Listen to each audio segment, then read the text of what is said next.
I ran into this last week. Here's what fixed it for me. If you're having trouble logging into your TikTok app, follow these steps to get back on track. Step 1. Check your internet connection. Make sure your device is connected to the internet. A weak or unstable connection can prevent you from logging in. Step 2. Update the app. Go to your app store and check if there's an update available for TikTok. Sometimes outdated versions can cause login issues. Step 3. Clear app cache. For Android users, go to Settings, Apps, TikTok and select Clear Cache. This can help resolve any temporary glitches. Caution, on some devices, you might need to restart the app after clearing the cache for changes to take effect. Step 4. Reset your password.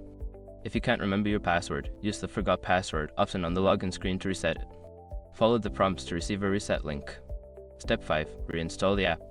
If all else fails, uninstall TikTok and then reinstall it from your app store. This can fix any persistent issues. I hope these steps help you get back into TikTok without any hassle. Happy scrolling!